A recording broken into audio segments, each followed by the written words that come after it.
Hi, this is Ed in San Diego, and very blessed to have with us Melissa Poots, who's a recognized AI genius, but we'll get all to that later. And from Berlin, Alex Langhams, thank you very much. And Dr. Ken Lloyd from LA. And from the southern part of LA in North Orange County is my good friend Christian Ternedden. Welcome again. So this discussion is about AI. And again, what is it? And is it going to be good or is it going to be a trouble? And the recognized expert here amongst us is going to help us. Her background goes way deep into technology. And I'm going to let you, Melissa, talk very briefly about how deep your technology background goes for the audience. So I have about 26 years experience in tech. I'm a developer, an engine. I've been 8 different types of engineers. I've been a director, a board member of an AI company, and also an AI senior fellow at an AI company. I've been project manager, program manager, and currently right now I am an AI advisor, AI technical delivery manager, release train engineer, and deployment lead engineer at Deloitte. And I've invented 47 different inventions in AI, machine learning, natural language processing, and other items for Deloitte. And I won a competition for the Innovation Challenge of the Year. That's cool. Now, in your background, you did technology, medical technologies, and applied to construction, right? Yeah. In hospitals, medical care centers. Yep. Initially, before I got into computers, Edwin, I was a physical therapy assistant. So I have clinical background. So when I got into tech, it just made sense that I went into healthcare tech. So I've done a lot of healthcare tech. I've worked at a telemedicine robotic company, and I've also managed 150 projects to build mental health hospitals, clinics, and youth schools. And to further along I helped um, separate Walgreens Take Care Health. I know Walgreens has like little clinics in there. They used to have them in there. We separated that and we merged another company and we created a brand new healthcare company called Premise Health that's doing great. It's actually one of the largest private healthcare clinic providers in the United States. So they do like the Minute Clinic inside CVS. Walgreens has a similar kind of thing. That's what they did have, but the company, we sort of separated that and took that out of Walgreens and then bought it. But basically what they do is say they have some at Google. So at the headquarters at Google, they'll have a health clinic right inside the office. So if an employee gets sick while they're at work or needs medical attention, you can just go to the clinic right there at work and get attention. So it's basically private healthcare clinics. That's a really good idea. Mhm. I'm going to ask you, this is unrehearsed, everybody, so out there in the TV world, but that's okay. We like spontaneity and we like honesty. So let's do a talk here, all of us, about AI, and you'll be in the lead, Melissa, of course. But AI can be really helpful, I think, and I'm not a tech at all. But I would think AI, if it's done right, if I'm taught how to prompt AI and how to communicate with AI, then it's going to really help me organize my meetings, organize my writings. But I don't know how that's going to work yet, but I can imagine, I've been thinking about it, and I can imagine that will be an obvious good positive extension of what I'm doing right now. Mhm. So right now, Zoom is using AI, doing a word for word transcript of whatever we're saying. I'm looking at it right on the bottom of my screen, and there will be a transcript available at later. Just like there'll be an audio available and two versions of video. One, as you see now, a gallery look like Hollywood Squares. But we also do with an integrated camera, which is built in. Whoever is speaking is going to be Hollywood close-up. And it's pretty dynamic. It works really good. And you'll see it probably tomorrow, if not later tonight, when I get around to doing this. Now, if anybody here has a picture or a graphic, a visual, I have okayed screen share. Okay. The idea is to do it quick, and if it's really bright and easy to read, otherwise forget about it. And it takes up a lot of bandwidth, a lot of megabytes. So we don't want to leave it up there long. But if you do want it, let me know and we'll make time. AI, Melissa, yeah, for me in my business, which is media and talking and writing, if I can communicate with AI, and I'm thinking AI is like a machine up there listening to me, in plain language, English language, simple language, about how can I better use this time using AI to ask better questions or manage the time frame so that everybody gets to be effective as possible. Is that going to be possible someday? Oh, it's definitely possible now. ChatGPT just had a recent update. I really like the mobile update that they've released now that does audio. You can just speak into it and basically ask it any question you want.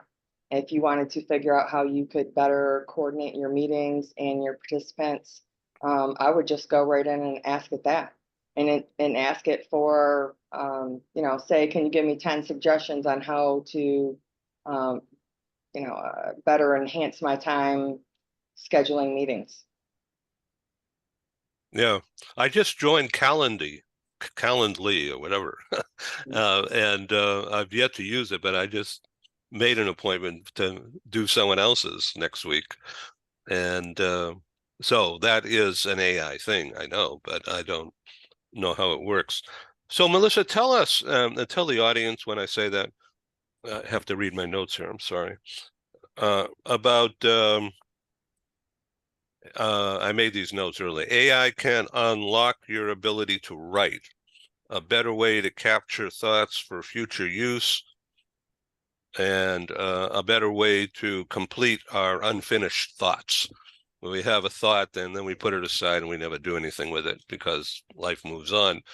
So if I prompt AI with a thought that I want to go back to later and finish or extend, is that possible? Yep. So AI, if you're, whatever one you're going to use, specifically ChatGPT is what most people are using now.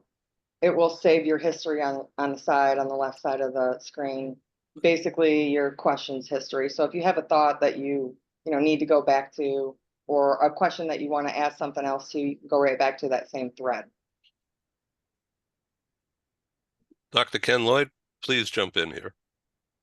Yeah, I think from my standpoint, as a non-technical person, I think AI is remarkable as a coach, as a support, as a sounding board. If I were to try to come up with interview questions for Melissa, it wouldn't be a bad idea to go out to GPT and say, like, I'm talking to a genius in the AI world. What are the best questions to ask her? And I would give me the 10 best. And I would say, all right, that's it, final, but add those to what I might have. I look at it from my standpoint as a coach, an aid, but not as the source.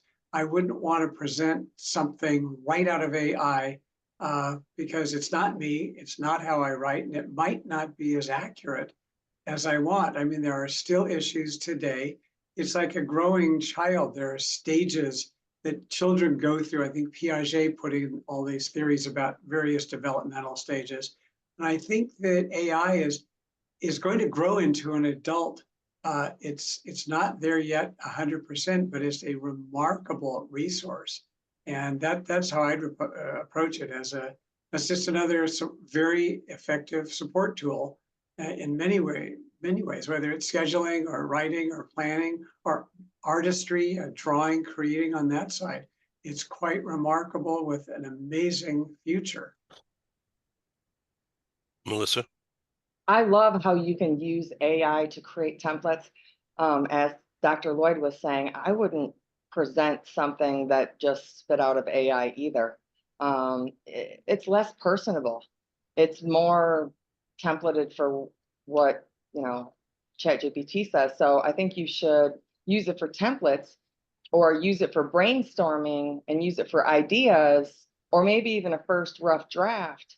But then you need to put your personality into the writing of it and make sure that you are shining through with what it says. And it's funny that you mentioned this, Edwin, because I thought it would be curious to ask AI about me. And I'll read it to you. It was kind of interesting to find out what AI said about me. It only take me a minute, but it says, Please do that. it says Melissa Putz is known for her inventive spirit and has contributed significantly to the fields of artificial intelligence, machine learning, automation, engineering, telemedicine, healthcare, and construction. Melissa's career spans roles as a board member, AI senior fellow, AI advisor, AI technical delivery manager, director, program manager, project manager, product specialist, and lead engineer, where she has managed large-scale projects and budgets up to $850 million. A geek and a passionate advocate for using technology to improve lives, Melissa has a diverse skill set that includes coding in 19 different programming languages, such as SAP ABAP, C#, Python, and more. She has a unique ability to combine technical expertise with creative problem solving, evident in her successful inventions and project executions. Melissa's accomplishments include inventing 47 innovative inventions using AI, 12 market research inventions, and leading the construction of 150 healthcare facilities and deploying technology for all of Deloitte's skyscrapers. Her technical proficiency extends to configuring Cisco and Motorola wireless networks, conducting site surveys, and designing technical blueprints for skyscrapers and hospitals.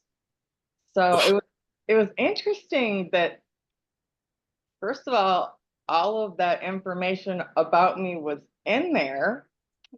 Was curious, right? But that it put it so well together, I thought, over sort of like a career span of myself. And when I read it, I thought, that's better than my about section on my own resume. And that really made me curious to think it's almost like I have a hard time talking about myself. And it's hard to put myself on paper. And this just did it for me. So it did have an error though, which I also thought was kind of funny. It used "and" a couple extra times in a sentence. So it was like a grammatical error. So I thought, okay, well, it's definitely not perfect, but you can't complain about an extra "and." Alex, are you using AI in your Yes, immigration work? sure. I use ChatGPT 4.0, and it's, as you said, it's an amazing tool to use. It makes me much more effective and very, very fast. I'm currently working on a business plan for going to India, where I'm using ChatGPT as a knowledge base to find out what are the obstacles and what I have to think about. If I think about vacation days in India, what are the things in this area which I have to put into my business plan, stuff like that. Here, I think ChatGPT helps a lot, making me much more productive. Also, setting up a meeting agenda and stuff like that, where I can be much more effective. But the one thing which is struggling me at the moment, and Melissa, this is a question for you. In which area do you think we can integrate AI into our operational business, into our we have an internet presence, for instance, and we are using the internet for communicating with our customer base, telling them what kind of requirements are necessary if you move from one country to the other. How can we integrate this kind of information, which is always changing from a day-to-day basis?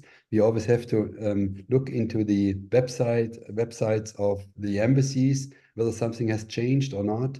And I'm wondering, how this can be integrated into an operational business. This would be a question for you. What do you think? Can I integrate AI easily into my operational business, or is that just the basis of a kind of a knowledge base which makes me much more productive in my day-to-day business? I think it's definitely a knowledge base. But it sounds like you could automate business processes with AI. And it also sounds like I can't give confidential information out on what exactly I work on. But I am working on something I would say very similar to what you are discussing. I'm an AI advisor for the Risk, Independence, and Securities Group, and we work with the SEC, and they have rules and policy changes all the time. And for accountants, there's always different rules and accounting changes all the time. So it's hard for everyone to keep up with constant new changes and rules. And it sounds like that's similar to what you have going on. Mhm. And there is a way to use AI to learn the information that you have had in the past, and then predict what you should do, and also automate a lot of the different processes that you would have for that.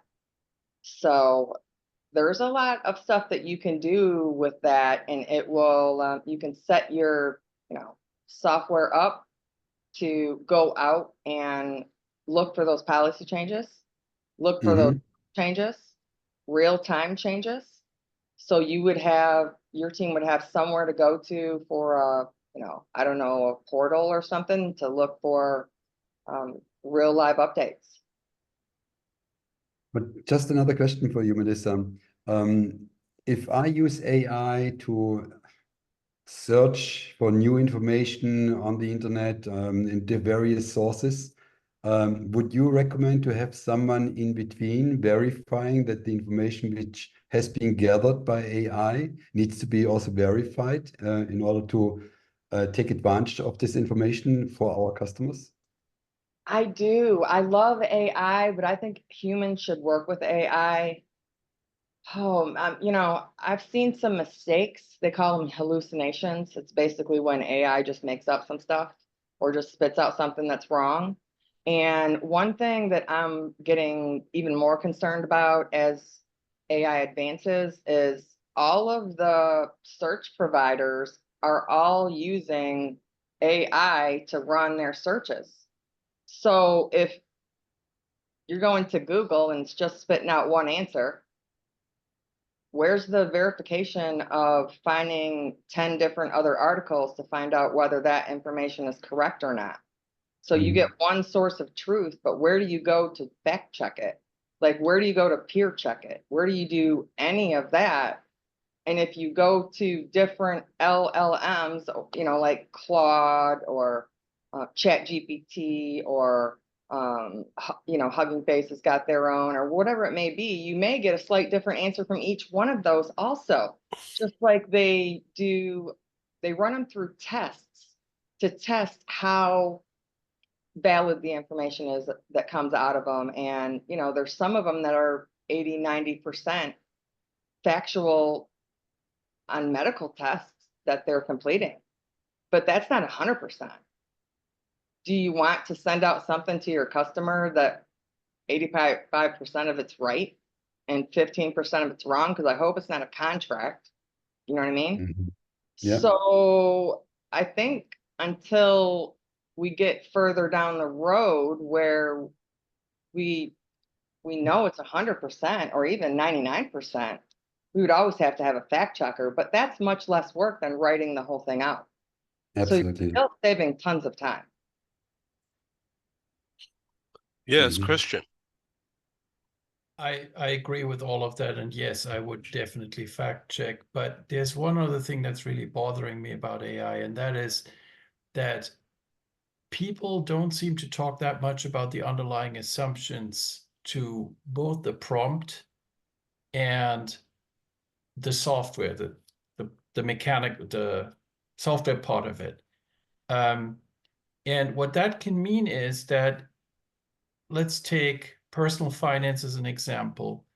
With personal finance, depending on what you kind of put in and what assumptions you make, the results can be very, very different. And it then depends on the reader, the recipient of the information, to ultimately translate whatever information they're given into something that really applies to them. Example, somebody who says all debt is bad, don't buy a house. That may be detrimental to some people because their financial situations are such that they should absolutely buy a house. If they blindly believe what they're told, they're going 180 degrees in the wrong direction. Or I was thinking of Alexander's work and what you just said, Melissa, about the 85 or 90%. Well, maybe that 15 or 10% mean that that's the error that sends that person to jail for a few nights because their immigration paperwork isn't in order. And some officer who's had a bad day feels we're gonna, make an example out of that person. So there's always that. There's always the unforeseen, and there's always the underlying assumption. And therefore, I think we can't replace critical thinking, and critical thinking in the future will be far more important than it is even today, because you got to fact check and you got to think about what is behind these results that I'm given. What assumptions are behind those? What's the agenda? Am I being sold something? Yeah. I've seen a scale that was kind of curious, that sort of showed where the intelligence level of AI is at right now is at high school level. Mm-hmm. And I kind of laughed at that because I thought, well, I knew everything when I was that age, right? Yeah, exactly. But then you get older and you're like, you knew nothing at that age. And Mm-hmm. there's a lot of critical thinking and skills that you didn't know at that age. You might have been passing all those tests and getting A's, but your brain's not fully developed when you're in high school. So basically, I think that's where AI is right now. The brain's not fully developed. It's still learning, it's still working, but it's advancing quickly. It's advancing quickly. And it is, I would say they're looking for superhuman knowledge. They're calling that in a couple years. That's shocking that we will have computer systems smarter than any collection of humans in the world. And, I go back to medical. The medical advancements of having a superhuman technology is amazing to me. I wonder what's going to be cured or what world problems. And I know this sound, I'm a save the world type of person, but can AI solve world peace somehow? I don't know. Can it solve hunger? Can it solve people's health? If it's superhuman intelligence of a collection of all of our knowledge, why can't it? So I'm always thinking about the big questions like that. Automation's great, saving time's great, saving money's great.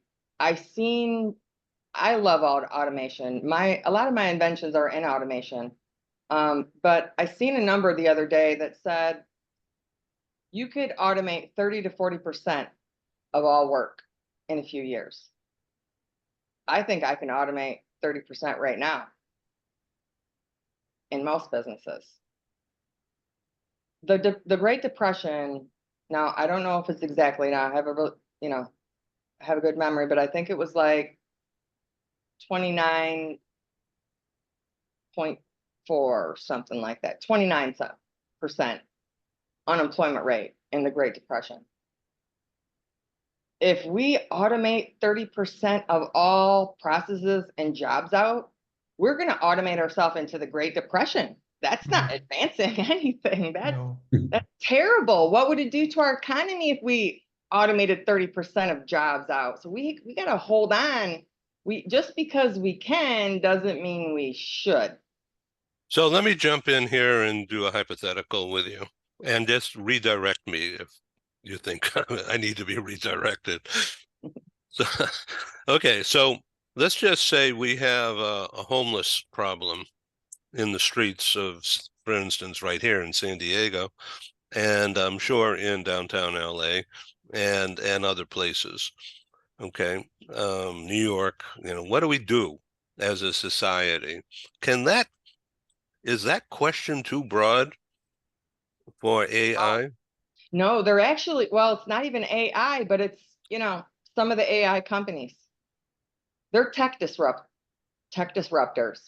And if you're building something and you are going to disrupt the whole world with AI, then you should take some responsibility in fixing the homeless problems that you're going to create. And one thing I will say about OpenAI and Sam Altman is he has looked into that. They are researching, they call it UBI, it's Universal Basic Income. Mhm. And basically, it's once they automate so many jobs out, they have to pay the people who don't have a job anymore a basic income to survive. And it's only fair that if these companies are like making trillions of dollars off of taking and automating other, even if we say 30% of people's jobs away and putting us into a Great Depression, they are or should have some moral responsibility of putting us into that Great Depression.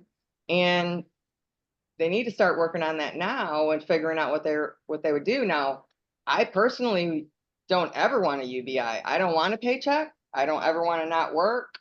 I don't want my job to be automated out, even though I work in AI. So there has to be solutions. Well, that's interesting and good thinking. The genesis of my question to you, however, was about how to solve the tragedy of homelessness today in our big cities, where because it's become a mess. A court prior in the U.S., Alex, prior court decisions on a local level and within the state of California in particular have ruled that you can't force people off the streets. You can't lock them up or essentially sweeping them away and putting them somewhere. It's against human rights or civil rights or whatever.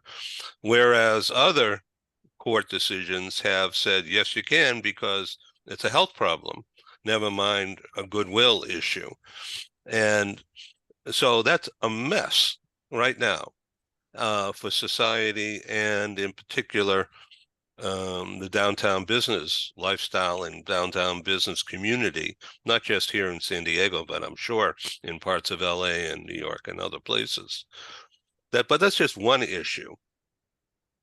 Can AI be programmed now to set up a strategy, a step-by-step approach of how to solve these complex issues?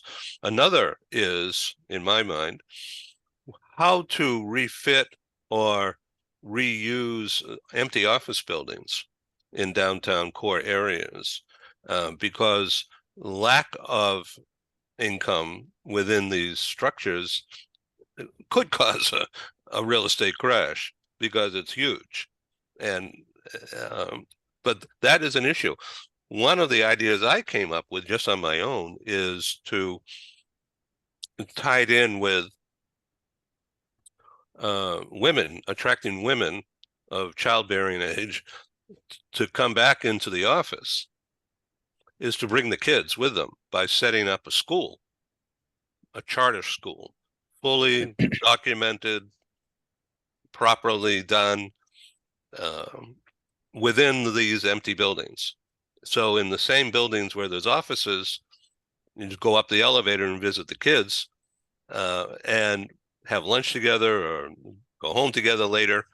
And it brings women in particular back into the buildings, and that helps local economy around these empty office buildings. And it helps solve an education problem as well, all at one thing, using that real estate. Now, I'm not a machine, far from it, but could AI be fed that set of parameters and then let it run and see what happens?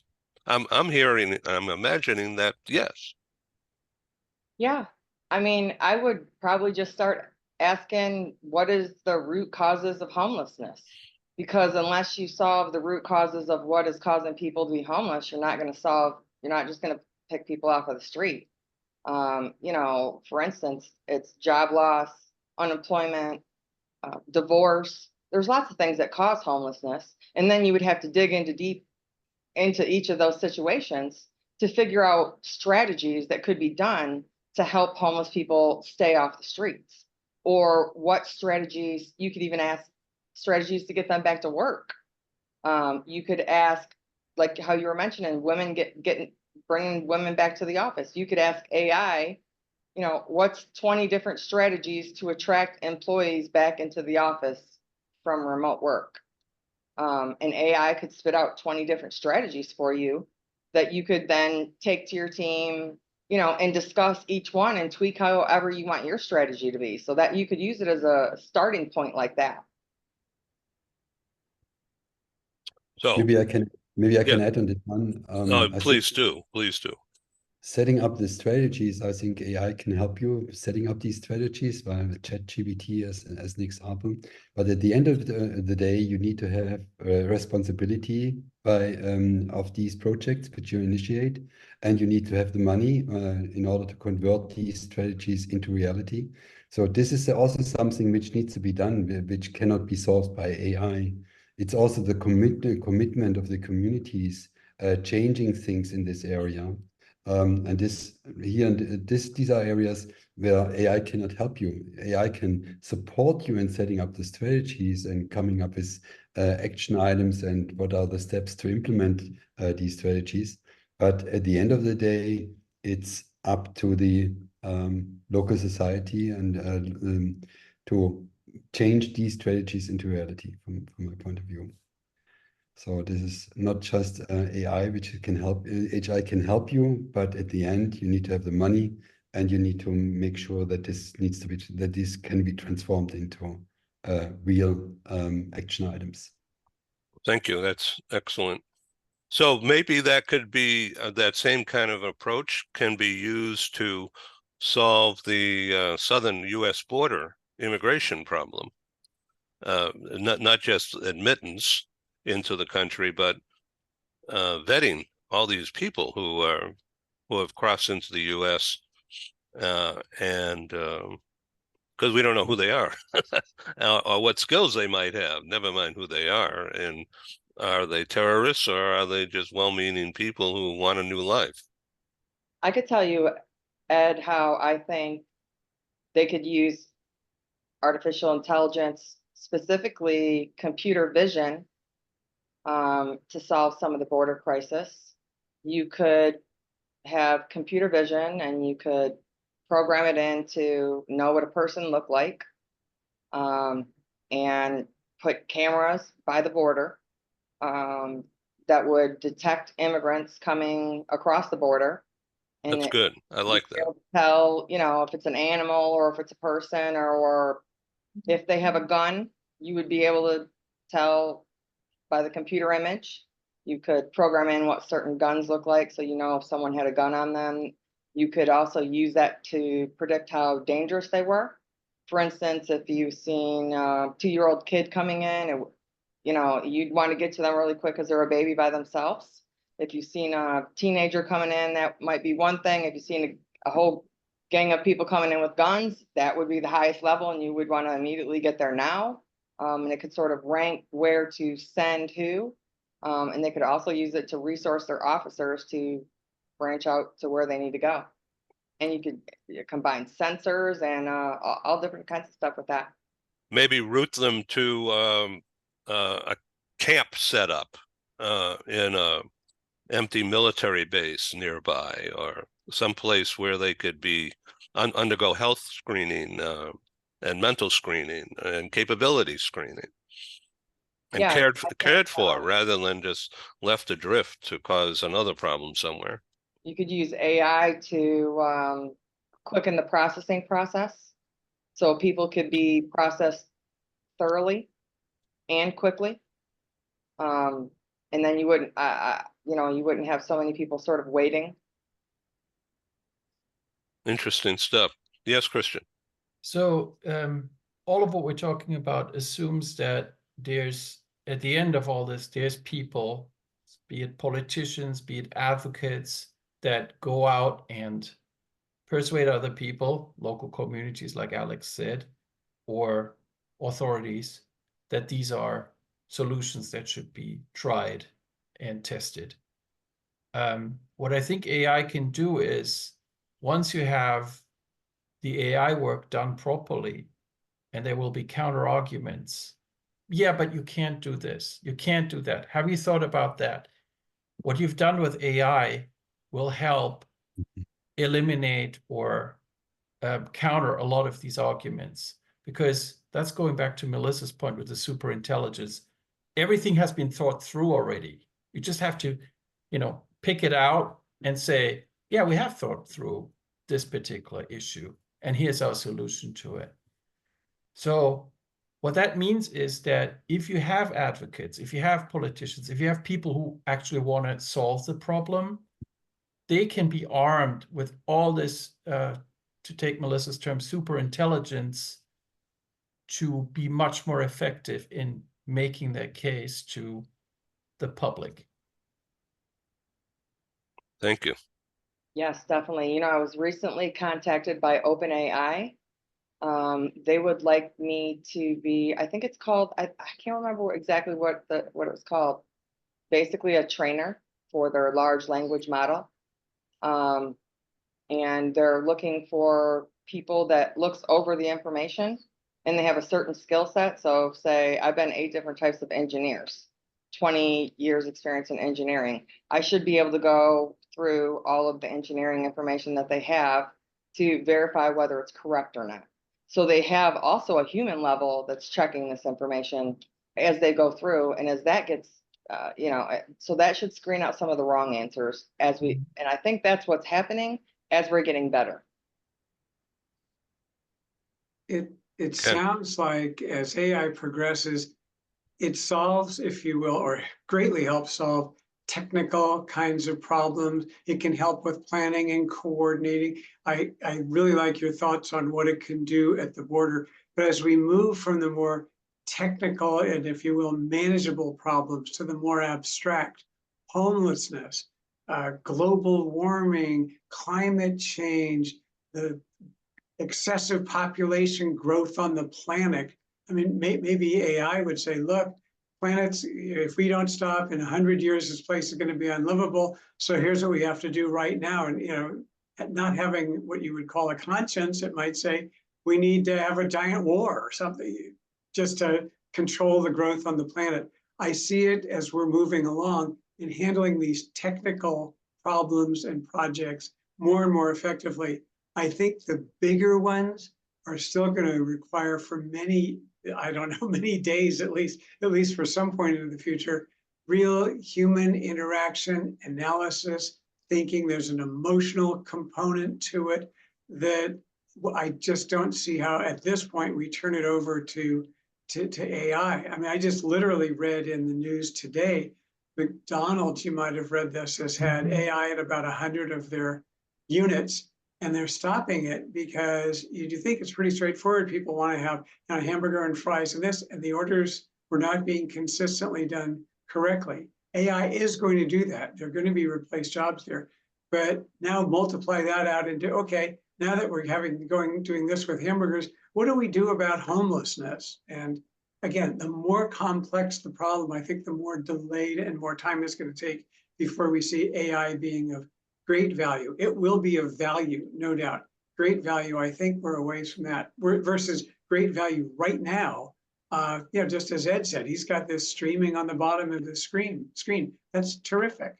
And so that, to me, we just can't look at all the problems as the same. The magnitude, the type, the nature, the impact, and the kinds of resources that they call for resolution are so vastly different. Alex? One thing which is struggling me, where I'm struggling a little bit, is if I look at the market at the moment, there are hundreds and thousands of AI experts running around selling their services. AI experts selling their ideas as a consulting service to our company, for instance. And I'm wondering, and I'm asking myself, to which extent are we already in the situation that we can really integrate AI in our products and services? And Melissa, this is a question for you. How are we today? And I know that AI is something which will change the world. I'm certain on this one. It's a new technology change, like introducing the internet, which has also changed the world to some extent. But the question is, where are we today with regard to taking AI into consideration in our products and services and taking consultants on board, helping us to move forward? Yeah. What So- would be your recommendation in this area? Yeah, good question. Okay, Melissa. Yep. So definitely consultants are perfect. I wouldn't call myself a consultant. I'm an AI advisor, but I'm basically a consultant for our internal technical teams. And that's, if you don't understand how AI works or how you can get value from it or how much it's going to cost, those are some big areas right there that are going to decide what type of products or services or processes or work that you are going to do with AI. Now, if you're just going to use ChatGPT, to work on marketing or documents or internal stuff like that, or emails or contracts, that's pretty cheap, right? You're not spending a lot of money on that. If you are trying to create your own large language model like OpenAI or Hugging Face or one of the other ones, you're talking billions. If you're integrating and a couple of the things that I've done have been super surprisingly cheap. So I've invented a couple AI agents or chatbots. They automate work and go back and forth to automate processes. And that's surprisingly cheap to do. So it depends on what you want to do, what type of business you have, and how much money you have to spend. But I think a lot of people need to think about the value of what they're going to get out of it first. Because you can go spend a lot of money and not get much out of it. Or you can invent a really cool thing. But if you aren't getting value or you're not making profit from what you're inventing, or you're not getting ROI from what you're spending on AI, then it wouldn't make sense for you to do it. That's one of the things that a consultant helps you with, though. They'll come in, they'll advise you on what value you could get out of automating this or using artificial intelligence on this, or what technology you might use for certain items that you want to do, or whatever your business may be. But basically, that's an important part, because you got to get the value or you're just wasting money. That's the underlying assumptions again, right? If your underlying assumptions are right from the outset are wrong, and you're saying, hey, AI is cool, but you're not thinking through what you want to get out of it, you're not going to get anything out of it. Yes. So the customers will be like, we want AI to do X, Y, Z. And they're thinking up in the dreams. And then there's me that's like, okay, but this is really what AI can actually do, even though we hear all this hype on the TV, AI isn't magic and everything. So this is what AI can do. And then I go to the technical team and say, okay, this is the magic that they want, and they get it done. So it's a bunch of different moving pieces, but you have to have someone that knows what they're talking about in there somewhere, or you're probably going to waste time and money. And I think I've heard a lot of recent AI startups that are tanking, that sounded like a good idea, but they didn't really have anybody to make sure it worked. So once they got all the money to start their business, they can't deliver. So that's a hole right there. So you have to have someone that knows what they're talking about. So don't forget to use the chat and exchange website or email or anything, but just don't ask for any business at this time. It's just let's make friends and establish rapport. So Christian, how can AI help the mobility management business? What do you think? Yeah, so definitely processes If there's something that has to be repeated again and again and again, try to be as cognizant as possible of the many different aspects of a question, of a problem. Write your prompts accordingly, then let the AI do its thing. Review what you got out of it, and then put that into your actual business process. That's one example I can think of. Another example I can think of is definitely helping write policies.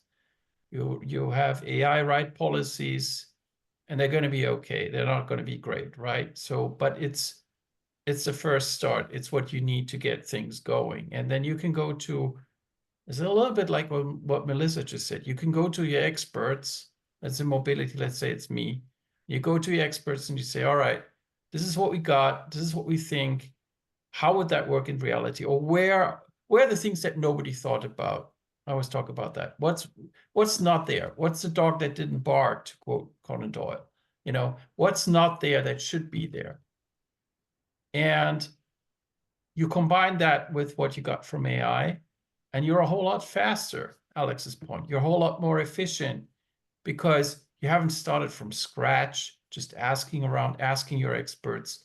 You already got a head start, as it were. You got a push, and you can get into the weeds much, much faster. So that's another thing. The third, I don't know that much about this. I'm not an expert in that area of mobility, but it would be compensation and tax questions. I'm sure that there are many, many things that could be simplified where you don't have to repeat the same thing over and over again. Immigration, Alex, of course, you already talked about this, where you have same or very similar processes, and you, instead of reinventing the wheel each time, you have an AI produced solution, or if there are variances, you feed them into your AI model, and what you get is good enough so that you can really work with it, the value that Melissa just talked about. So these are my initial thoughts. Again, unprepared, unscripted, just what I'm thinking of. Good. Well, I like it. I appreciate it. Thank you. You know, these are very good thoughts from my point of view, because these are also the areas where we look into it. However, the big challenge is how can we integrate that into our legacy systems? This is one issue I can foresee, you know, because I don't want to spend too much money integrating AI into our operational business. But there are also aspects like, you know, we all know that how cumbersome it is to respond to requests for proposals, RFPs, and the questions are always the same. And these are these kind of things where I think AI can help us to respond into RFPs in a much more effective and faster way, that we do not spend hours and days and weeks gathering all the information for RFPs and sending it back to our customers. Here AI can help a lot. I would say speeding up our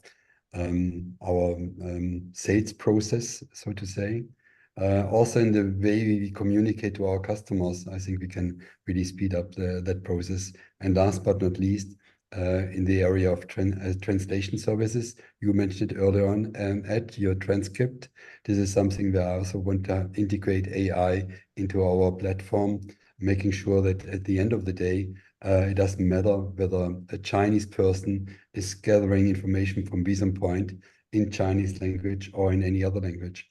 This is something that I hope that we can take advantage of AI technologies in the long run. Ken, Lloyd, one of your projects over the years has been Jerks at Work. jerksatwork.com. And so what do you think of using AI to help that situation? Yeah, I think that's a great question, Ed. Let's say I have a fellow employee who's bullying me. I could certainly ask ChatGPT, how do you deal with a coworker who's a bully? And give me 10 steps, 10 things to think about. And it'll give me 10. Will they be great? Will they be perfect? Will it automatically apply to my situation? TBD. But it can kind of give you some hints and things to think about in dealing with some of these people who might be problematic for you at work?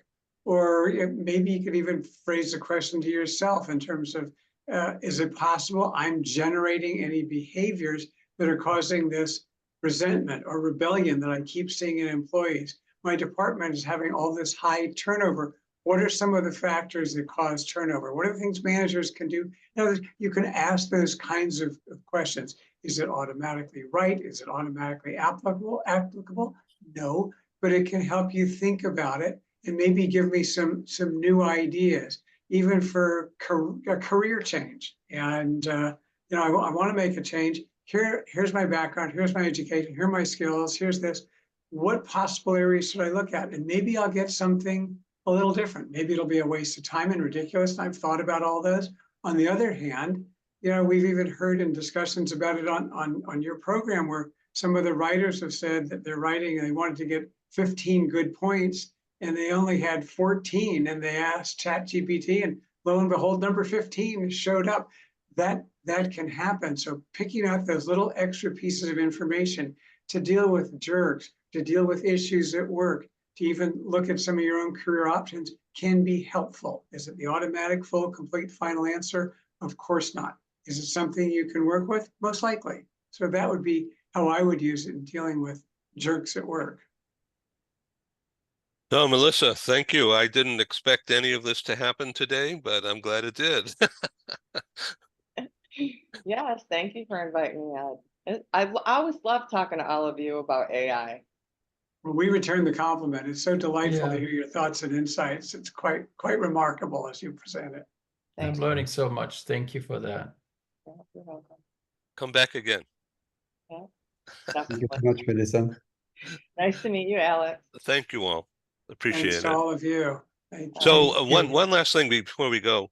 There was a show yesterday that I did with Stephen Howard and Ali Shami. I'm going to try to hold this up.